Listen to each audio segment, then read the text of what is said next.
Muy bien. Estamos en Santiago. Seguimos estudiando Santiago.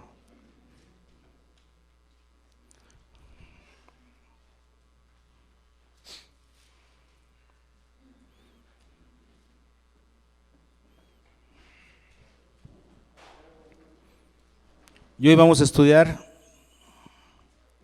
versículos 14 al 26. Es lo que sigue. Y en estos versículos, Santiago, el pastor Santiago, nos lleva a lo que sería el núcleo de su mensaje en esta carta. Nos lleva a lo que es el éxtasis del mensaje de Santiago en esta carta. Y lo tenemos ahí en el versículo 14. Dice Santiago: hermanos míos, ¿de qué aprovechará si alguno dice que tiene fe y no tiene obras? ¿Podrá la fe salvarle? Híjole, qué manera de empezar de Santiago. Hermanos míos, ¿de qué aprovechará si alguno dice, fíjense bien, dice que tiene fe y no tiene obras? ¿Podrá esa clase de fe salvarle? Y luego dice el versículo 17, así también la fe, si no tiene obras, es muerta en sí misma. Entonces aquí Santiago nos está diciendo que la fe sin obras no aprovecha y está muerta. No aprovecha y está muerta. Y por eso pregunta al final del versículo 14, ¿podrá la fe, o sea, esa clase de fe, salvarle? Bueno, dice el versículo, Santiago mismo responde en el versículo 24 diciendo: vosotros veis pues que el hombre es justificado por las obras y no solamente por la fe. Vean la conclusión de Santiago. El hombre es justificado por las obras y no solamente por la fe. Esta es una de las ideas por las que el reformador Lutero no quería que este libro estuviera en el canon, ¿no? Porque si Lutero estaba enseñando lo que descubrió en la Biblia, que la salvación es por fe, solamente por creer, y no por seguir las mandas y las situaciones que enseñaba la iglesia en su época, la salvación es por pura fe, y luego encuentra en Santiago que la salvación es que somos justificados por las obras y no solamente por la fe. Entonces dice Lutero: no, este cuate me está contradiciendo, ¿no? Aquí la escritura se contradice. No hay contradicción, ¿verdad? Ahorita la vamos a estudiar, pero pareciera que hay contradicción. El hombre es justificado por las obras y no solamente por la fe. Y Santiago nos pone un ejemplo como para que vayamos agarrando la onda. En los versículos 15 y 16 pone un ejemplo, dice: y si un hermano o una hermana están desnudos y tienen necesidad del mantenimiento de cada día, o sea, no tienen ropa y no tienen comida y no tienen un techo, tienen necesidad de todo lo que es para la vida, tienen necesidad del mantenimiento de cada día. Ahora, y dice el versículo 16, y alguno de vosotros les dice: id en paz, calentaos y saciaos, pero no les dais las cosas que son necesarias para el cuerpo, ¿de qué aprovecha? Es lo que había dicho en el versículo 14.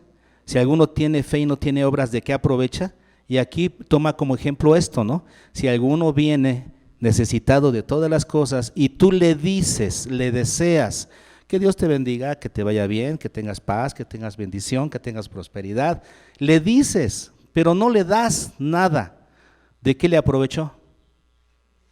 Y entonces nos dice Santiago, versículo 17, así también, o sea, con este ejemplo, basándonos en este ejemplo, ¿de qué le aprovechó a estas personas que tenían necesidad de todo? ¿De qué le aprovecharon tus palabras? ¿De qué le aprovecharon tus buenos deseos? De nada. Le hubiera aprovechado mejor que le dieras algo.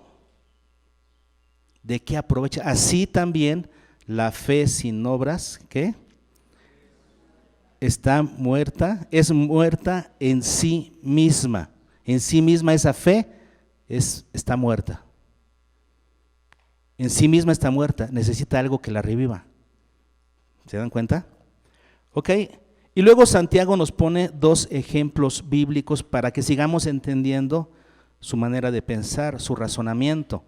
Nos pone el ejemplo de Abraham y el ejemplo de Rahab, la ramera. Versículo 21 dice, bueno, es que en el 20 Santiago dice, más, ¿quieres saber, hombre vano, que la fe sin obras es muerta? ¿Quieren saber que la fe sin obras es muerta? Entonces dice, pone el siguiente ejemplo. ¿No fue justificado por las obras Abraham, nuestro padre? Fíjense en lo que sigue. Cuando ofreció a su hijo Isaac sobre el altar. ¿Qué hizo Abraham? Lo ofreció.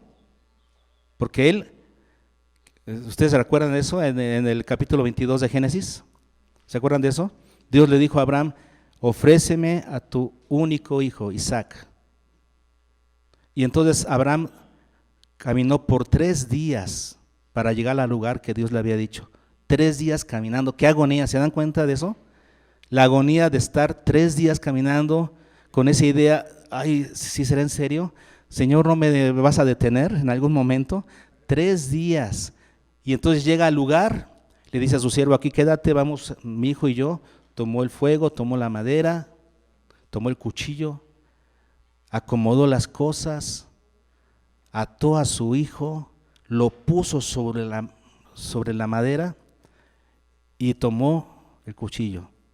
Y estaba, por eso dice la Escritura, por eso dice Santiago, que fue justificado Abraham cuando ofreció, porque sí lo ofreció, en su corazón, en su mente, ya estaba decidido, voy a obedecer a Dios, lo voy a ofrecer, y estaba dispuesto a hacerlo. Y cuando ya estaba listo, ¿qué sucede? El ángel llegó a tiempo, ¿no? Ya mero no llego, ¿no? Abraham, no sacrifiques a tu hijo. Apenas llegó, ¿ya? Derrapando, y vean las palabras vamos allá, ¿no? A Génesis 22, para que veamos las palabras del ángel, bueno, del Señor a Abraham. Estamos en Génesis 22, versículo 12.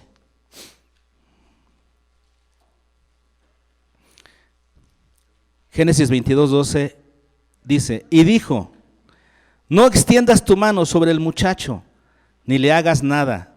Y vean lo que sigue, porque ya conozco que temes a Dios, por cuanto no me rehusaste tu hijo, tu único, no me lo rehusaste, me lo ofreciste. Apenas te pude detener, no me lo rehusaste, lo ofreciste. Entonces dice el Señor, vea aquí, en el versículo 12, ahora ya conozco que temes a Dios. Ahora sí, y es más, tú ya estás seguro de eso, que me temes. Por eso, bueno, y vean lo que dice el versículo 18 también. En tu simiente serán benditas todas las naciones de la tierra, o sea, Dios confirma su pacto que ya había hecho con Abraham, aquí se lo está ratificando, pero vean la razón de esa ratificación del pacto. Por cuanto obedeciste a mi voz. ¿Qué hizo Abraham? ¿Cómo demostró su fe? Obedeciendo al Señor. Y por eso Dios ratifica su pacto con él, por cuanto obedeciste a mi voz. Así es que regresamos a Santiago y vean lo que dice el versículo siguiente. Dice el versículo,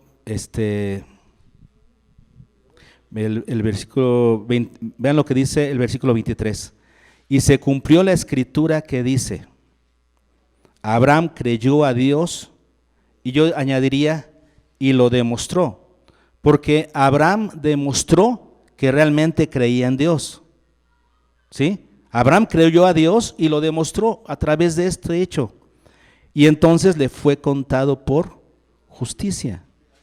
Le fue contado por justicia y fue llamado amigo de Dios a través de este hecho, de esta obediencia. Él le fue tomado su fe por justicia, porque le creyó a Dios. ¿Ok? Tenemos el siguiente ejemplo. Pues bueno, y por eso dice el versículo 24, ¿no? Confirma, vosotros veis pues que el hombre es justificado por las obras y no solamente por la fe, ¿ok? Y vean lo que sigue diciendo ahora en el versículo 25, el ejemplo de Abraham. Asimismo también Rahab la ramera no fue justificada por obras cuando recibió a los mensajeros y los envió por otro camino. ¿Se dan cuenta cómo la fe, la verdadera fe, modifica la conducta? ¿Se acuerdan de la historia de Rahab? ¿Dónde la encontramos? En Josué, ¿verdad? Al inicio de Josué, Josué capítulo 2, ahí tenemos la historia de Rahab, cuando Josué envía a los espías a Jericó. Envió a 2 espías a Jericó, llegaron a la ciudad y llegaron a casa de esta mujer, Rahab la ramera.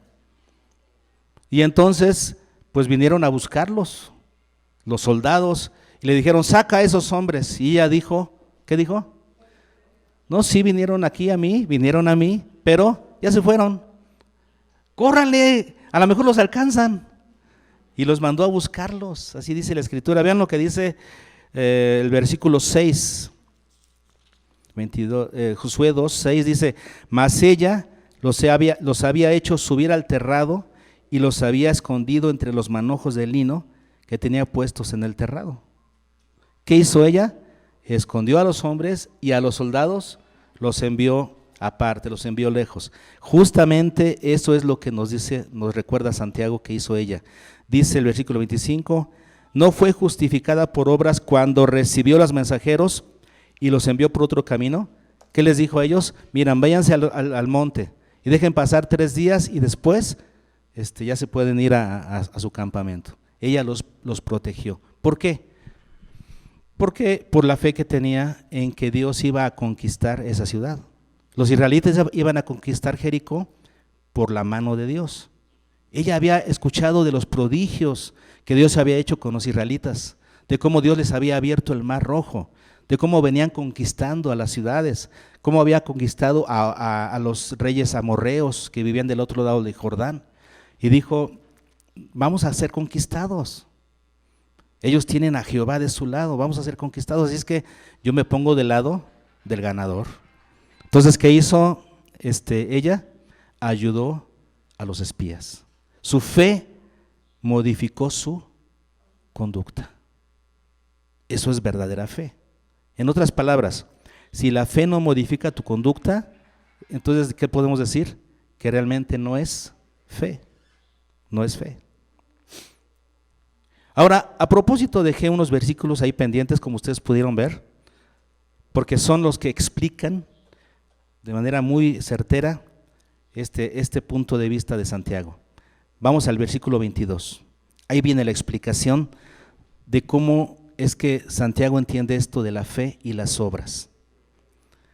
¿No ves, fíjense lo que dice, que la fe actuó juntamente con sus obras? ¿Con las obras de quién? ¿De quién está hablando aquí?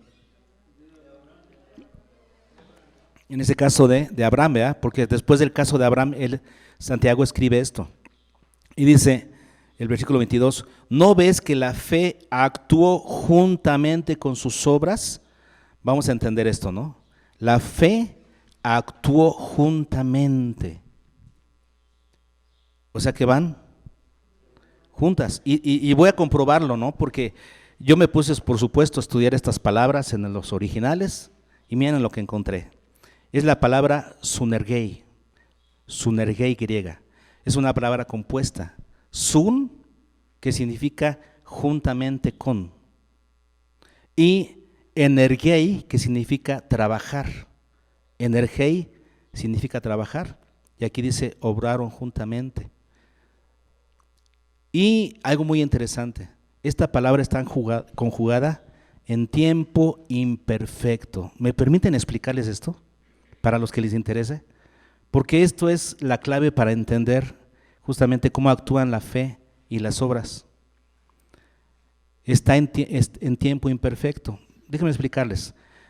El tiempo en el griego no nos habla como en el tiempo, como en el español. Por ejemplo, cuando hablamos del tiempo pasado, ¿qué pensamos? algo que ya sucedió. Tiempo presente, algo que está sucediendo. Tiempo futuro, algo que va a suceder. Así lo entendemos en el español, ¿no? En el griego no es así. El tiempo pasado se conoce como el aoristo, pero no nos habla necesariamente de algo que ya pasó. El tiempo en el griego nos habla de cómo es la acción que se está ejecutando. En el aoristo se habla de una acción puntual. Por eso se habla como de una decisión. ¿Pudiste haberla tomado en el pasado? Sí, pero lo importante en el griego no es que haya sido en el pasado, lo importante es la forma de esa acción. Es una acción puntual el aoristo. El tiempo presente nos habla de una acción continua. El tiempo perfecto en el griego nos habla de una acción completamente concluida y que tiene efectos en el presente porque ya fue concluida. Ahora, vamos a la que tenemos aquí. El tiempo imperfecto en el griego nos habla de una acción inconclusa, o sea, que sigue estando ahí. Una acción que no ha concluido, una acción que no se ha dejado de realizar. Y así está conjugada esta palabra. Eso quiere decir que en vez de decir el texto, ¿no ves que la fe actuó juntamente? Como nos hace pensar que esto pasó en el tiempo pasado, ¿no? Actuó juntamente. Pero si está en imperfecto, más bien es la fe actúa y sigue actuando. No ha concluido esa acción. La fe actúa juntamente con las obras. ¿Ahora entiendes el sentido? La fe siempre actúa junto con las obras. Las obras siempre actúan juntamente con la fe. Son cosas que siempre van de la mano. Si tú dices que tienes fe y no tienes obras, realmente no es fe. Van siempre de la mano. La fe y las obras siempre actúan juntas. Y ahora vean lo que sigue diciendo Santiago. En el versículo 22 y dice, y que la fe, ¿qué? Se perfeccionó por las obras. La fe se perfeccionó por las obras. La palabra perfeccionó es la palabra eteleiote, donde viene de la raíz teleios, que significa completar, acabar algo, terminarlo, completarlo. Eso quiere decir, la fe sin obras no está completa. Si alguien dice que tiene fe y no lo muestra a través de las obras, esa fe no está completa. Como trabajan de la mano, ¿no? Las obras son las que completan la fe. Y déjenme decirles cómo está conjugado. Está en tiempo aoristo, una acción puntual, una decisión. Pero lo interesante de esta es que está en voz pasiva. Esa ya se la saben, ¿verdad? La voz pasiva. Existen 3 voces en el griego, ¿verdad? Voz activa, voz activa, voz media y voz pasiva. La voz activa, ¿qué significa? Que el sujeto realiza la acción. Voz media, que el sujeto realiza la acción sobre sí mismo. Voz pasiva, ¿qué es esta? Alguien más realiza la acción sobre el sujeto. Esta está en voz pasiva. Eso quiere decir que en vez de decirse aquí y que la fe se perfeccionó, porque nos da la idea que la fe se perfeccionó sola, ¿no? La fe se perfeccionó. No, está en voz pasiva. La fe fue perfeccionada. ¿Por qué? Por las obras. Sin las obras, la fe no podría ser completada. La fe se perfecciona por las obras. Ahora sí entendemos el punto de Santiago. La fe y las obras siempre van de la mano.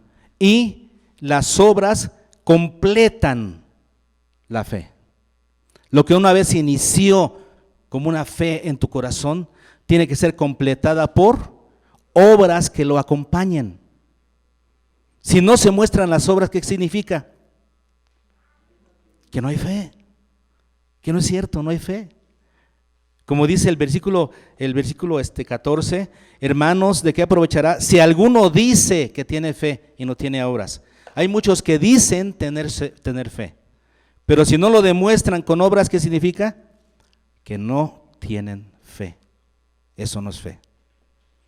Tienes una religión, tienes un conocimiento por ahí, pero eso no es fe. La verdadera fe siempre está acompañada por obras. Y por eso entonces Santiago reitera en el versículo 18. Vean lo que dice en el versículo 18. Pero alguno dirá, tú tienes fe y yo tengo obras. Muéstrame tu fe sin tus obras y yo te mostraré mi fe por mis obras. Ese es el punto de vista bíblico. ¿Cómo demuestras tu verdadera fe en Dios? Por tus obras. Entonces, ¿se acuerdan de lo que comenzamos a ver la semana pasada? Que les recordaba de ese boletín que vi de años atrás, en donde estábamos recordando, me recordó un tema que vimos con los jóvenes en aquella época, que se llamó ¿qué te define? Y ahí entendimos este principio, ¿no? ¿Qué es lo que te define? Lo que dices de ti mismo, lo que dices creer, ¿eso es lo que te define? No, es lo que haces, tus hechos, tus obras, eso es lo que te define a los ojos de los demás. Ahora, Dios conoce tu corazón, a Él no le engañas. Dios sabe de antemano y Dios no necesita las obras para saber si tú eres de Él o no eres de Él. Él no necesita eso, Él conoce, Él ve tu corazón, Él sabe si tienes al Espíritu Santo viviendo en ti, Él lo sabe. Pero a los ojos de los demás, de los seres humanos, ¿verdad? Para que ellos vean si yo realmente soy creyente o no, si tengo fe o no, es a través de las obras. Y la verdadera fe siempre se demuestra a través de las obras. Así es que, ¿qué es lo que te define como creyente? ¿Qué es lo que te define como cristiano? ¿Tu fe o tus obras? La fe demostrada por las obras. Entonces no es la parte inmaterial, ¿no? Es la parte material, la parte física la que te define. Decíamos que manejábamos un dicho en aquel curso que dimos, tus hechos te delatan. ¿Se acuerdan? Tus hechos te delatan. ¿Qué es lo que te caracteriza como cristiano? Para tú que te dices ser cristiano, ¿qué es lo que te caracteriza como cristiano? Por supuesto que lo que crees, pero demostrado por las obras. Porque cuando ese conocimiento, esa fe es real, ¿qué sucede? Esa fe modifica tu conducta. De tal manera que, como dijo Paloma en el miércoles, ¿lo vieron? En el experimento ese de cómo puso un té en agua. ¿Y qué sucedió con esa agua? Se convirtió en otra cosa, ¿verdad? Agua más otra cosa y se fundieron los elementos, ¿verdad? Y esa agua ya no era la misma que antes. Eso sucede cuando tienes el nuevo nacimiento. Cuando tú crees en Cristo, naces de nuevo por la presencia del Espíritu Santo en tu vida. Y no puedes seguir siendo el mismo, porque si el Espíritu Santo vive en ti, eso ha revolucionado tu vida. Y comienzas a cambiar, y comienzas a mostrar cambios impresionantes en tu vida. Esas son evidencia de la verdadera fe. Si una persona dice que tiene fe y no hay cambios, no es cierto. El Señor no está ahí, porque cuando el Señor está, hay cambios.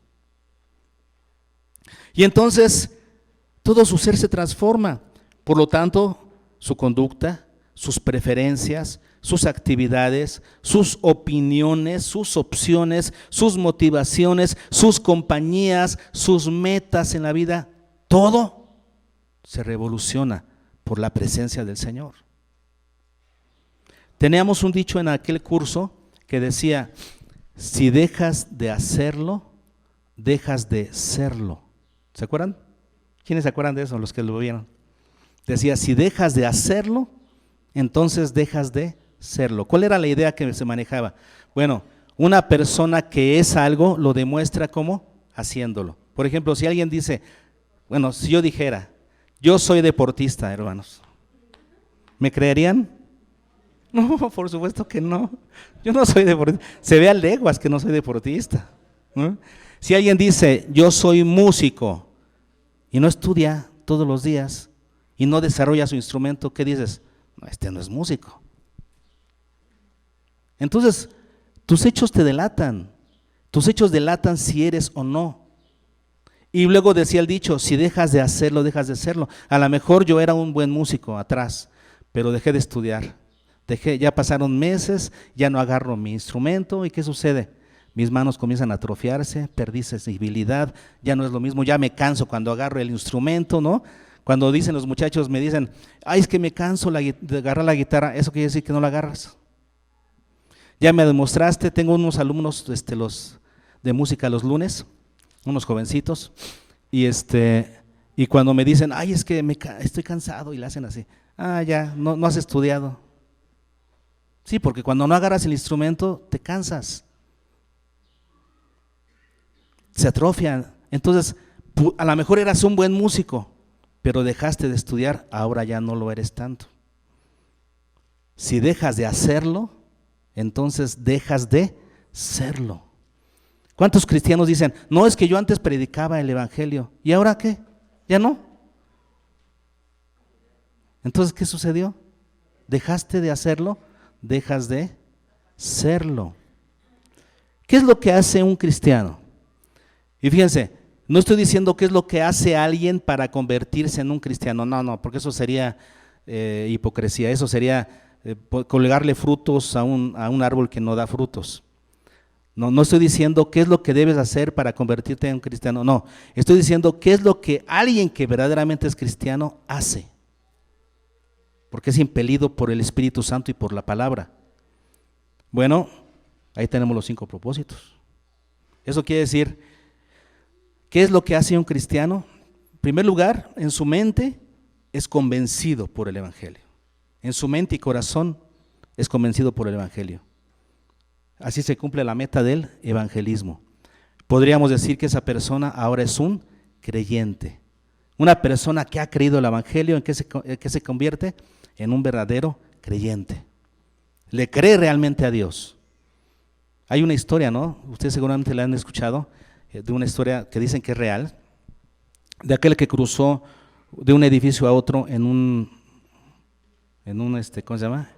En una cuerda floja, pero la cruzó con una carretilla llena de cosas ahí, y la cruzó, y cuando llegó al otro lugar todo el mundo la aplaudió y lo ovacionó, ¿no? Porque pasó de un lugar a otro en la cuerda floja y llevando una carretilla, y todo el mundo lo ovacionó. Y entonces él le dijo a todo el público que estaba ahí, ¿creen que puedo llevar a uno de ustedes en esta carretilla de regreso? Y todos emocionados, sí puedes. Y todos aplaudiendo y emocionados dijeron que sí. Y entonces preguntó él, ¿quién quiere venir a subirse? O sea, no creyeron, no creían. Si alguien hubiera creído realmente en él, se hubiera subido. Y esto es, ¿no? ¿Qué es lo que hace un creyente? Una de las características de alguien que está en Cristo es que se vuelve un creyente, o sea, alguien que le cree a Dios. Le creo a Dios. Le creo a Dios y a su palabra. Soy un creyente. Y es lo que hace el evangelismo. Nos convence del evangelio. Y ahora somos unos creyentes.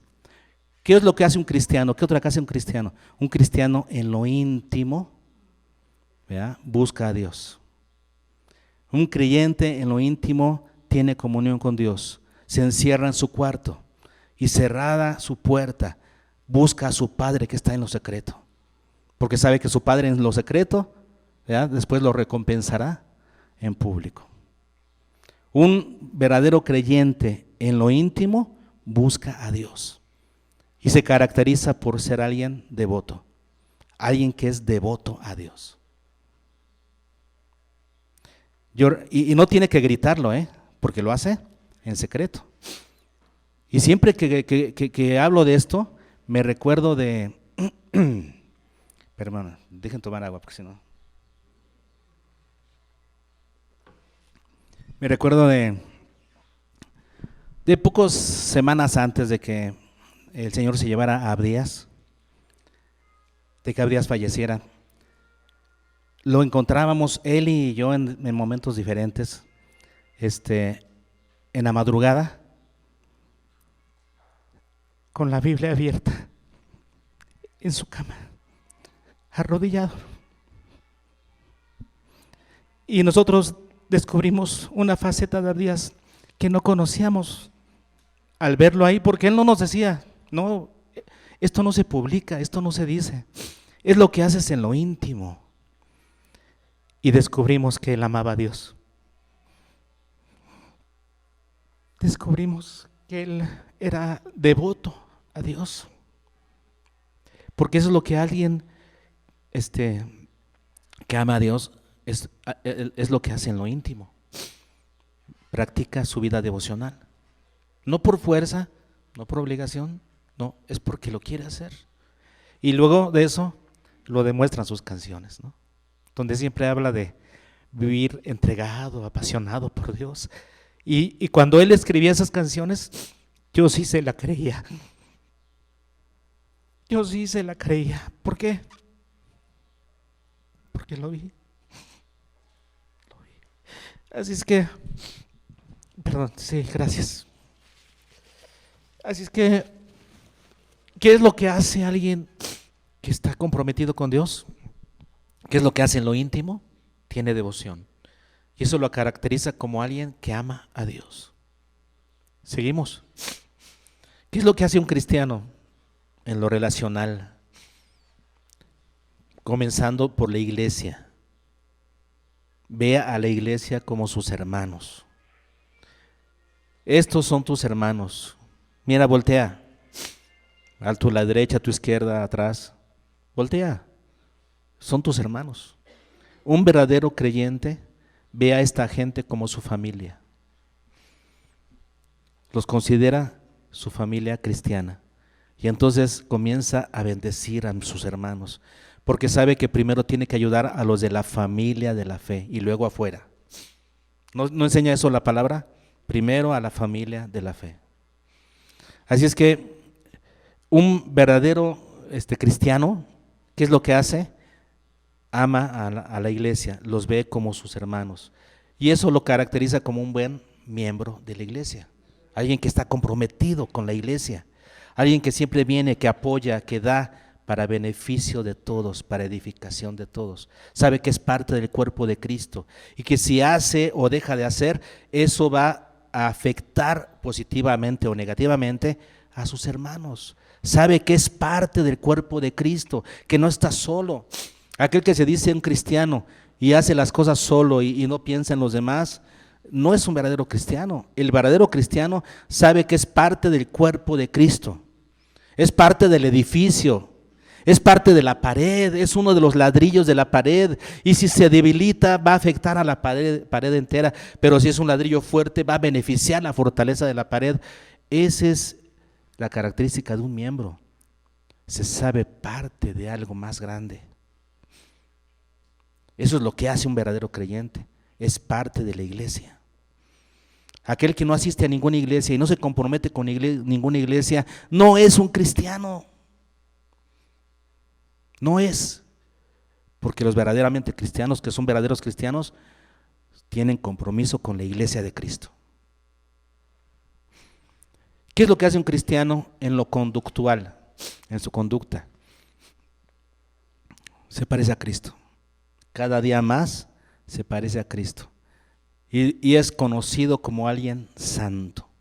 La palabra favorita del Nuevo Testamento para referirse a los cristianos, a los creyentes, ¿cuál es? Santo. A los santos en Cristo Jesús que están, a los santos en Cristo Jesús. ¿Qué somos? Santos. ¿Pero por qué no nos dicen santos? Eso es preocupante. ¿Por qué no nos llamamos los santos en Cristo Jesús que están en Calera? Así es que, ¿qué es lo que hace un cristiano en su conducta? Se parece cada día más a Cristo. Y por último, siguiendo ese orden, ¿verdad? Evangelismo, devoción, membresía, madurez. ¿Qué es lo que hace un creyente? Sirve a Dios. Sirve a Dios con toda su vida, con todo su estilo de vida, de tal manera que es catalogado como un siervo. Somos siervos de Dios. Pero no por nombre, no por nombramiento, no porque algún día alguien nos dio un nombramiento, ¿no? Sacó la espada y te nombro caballero. No, por tus hechos, por tus actos. Hay una película, ¿no? De un joven que nació siendo un plebeyo, pero él quería ser caballero, no sé si lo han visto, y competía de esos que se suben al caballo y con la lanza tumban al otro, ese tipo de competencias. Y él tomó el lugar de un caballero que encontró ahí muriéndose y quitó su armadura y él comenzó a competir hasta que un día lo descubrieron y le dijeron: tú no eres un caballero, tú eres un plebeyo, y lo pusieron ahí en el cepo, ¿verdad? Que le ponen la cabeza y las manos así, ahí estaba castigado. Pero llegó el príncipe y lo había visto competir y le dijo: tú tienes corazón de caballero, tú eres un caballero. Así es que lo nombró caballero, no por nacimiento, no porque sus padres eran unos caballeros o tuvieran dinero, no, lo nombró caballero porque se comportaba como un caballero. Esto es lo que te convierte en siervo, sirves. No es un nombramiento que se da, no, es que sirves y por eso eres caracterizado como un siervo. ¿Qué es lo que hace un verdadero cristiano? Aquí está, en su mente crea el evangelio, en lo íntimo practica la devoción, en lo relacional es un buen miembro de la iglesia, en su conducta se parece cada vez más a Cristo y en lo público es un servidor de Dios. Eso es lo que hace un verdadero creyente. No hay que hacer esto para ser creyentes, no, pero es lo que un creyente hace, es lo que lo caracteriza, es lo que lo define. Así es que, como dice ese gran dicho internacionalmente conocido, dime lo que haces y te diré quién eres. ¿Sí se lo sabían ese dicho internacionalmente conocido? Déjame ver qué haces y te diré quién eres. Santiago lo dice de esta manera: porque la fe sin obras está muerta en sí misma. Es como decirte cristiano sin dar evidencias de tu nuevo nacimiento. La fe sin obras está muerta. Si te dices cristiano y no llevas fruto, tu fe está muerta. No tienes fe. La verdadera fe se ve a través de las obras. Versículo 22, el resumen de Santiago nos dice que la fe actúa juntamente con las obras. Y es más, la fe es perfeccionada por las obras, es completada por las obras. Esto habría que decírselo a tantos modelos a seguir en el internet. Hoy en día, según hay muchos modelos, ¿no?, a seguir, cantantes, artistas que se dicen cristianos. ¿Cuántos de ellos lo serán? No lo sé. Ojalá que varios de ellos lo sean. Pero ¿cuántos de ellos en su fruto, en su vida diaria, en las noticias que pasan de ellos, cuántos de ellos tienen evidencia del nuevo nacimiento? Su manera de vestir lo dice, su manera de hablar, con quién se juntan, eventos que hacen, cosas que cantan.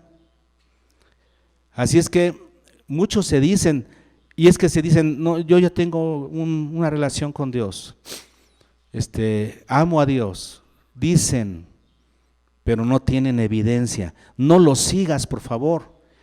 Ellos son, ¿cómo se les dice? A los que en la internet son influencers, ¿verdad? Sí, porque como son gente famosa, influencian a mucha gente. No te dejes influenciar por eso, eso no es ser cristiano. Pero esto es una tremenda amenaza para la iglesia de hoy en día, para todos estos jovencitos que están creciendo en la fe, que están comenzando a creer y que toman a esas personas como modelos de cristianismo, cuando no se visten como cristianos, no hablan como cristianos, no transmiten nada como cristianos. Cuidado con eso. ¿Qué transmites tú en las redes sociales? Me doy unas decepciones yo de ver a lo que nuestros jovencitos y jovencitas suben en las redes sociales. Papás, ¿lo ves? ¿Si ves lo que tus hijos están subiendo? Eso determina cómo está su fe, si tienen fe o no tienen fe. No todo el que me dice Señor, Señor, dijo Jesús, sino el que hace la voluntad de mi Padre. Versículo 18 dice Santiago: yo te mostraré mi fe ¿qué? Por mis obras. Yo te mostraré mi fe por mis obras. Ojalá que ese sea nuestro lema a partir de hoy, hermanos. Nuestro lema. Para que entonces este dicho, yo te mostraré mi fe por mis obras, este dicho funcione, yo diría como dos cosas. Primero, como un termómetro. ¿Qué es un termómetro? Pues te avisa cómo está el tiempo, ¿no? Si está frío, si está caliente. Ojalá que funcione esto como un termómetro para tu vida y tú sepas si realmente tienes una fe viva o una fe muerta. Este dicho, yo te mostraré mi fe por mis obras. Vete en un espejo, evalúate cómo te estás comportando, cuáles son tus frutos del día a día y evalúa si tu fe está viva o está muerta. Pero también puede funcionar, si eres sincero con Dios, puede funcionar como un termostato. ¿Qué hace un termostato? Mide la temperatura y acciona ¿cómo se llama? El aparato, ¿verdad? Para el ambiente. Entonces no solamente mide el tiempo, sino que hace funcionar un aparato para regular el ambiente. Ojalá que este dicho, yo te mostraré mi fe por mis obras, también funcione como un termostato en tu vida, en donde tú digas, híjoles, esto no está bien, y comiences a revolucionar tu vida, a buscar a Dios y a provocar cambios reales en tu ser. ¿Qué nos ha dicho Santiago? La fe sin obras está muerta. La fe actúa juntamente con las obras y la fe es perfeccionada por las obras. Yo te mostraré mi fe por mis obras. Que así sea. Si no hay obras, ¿qué quiere decir? No hay fe.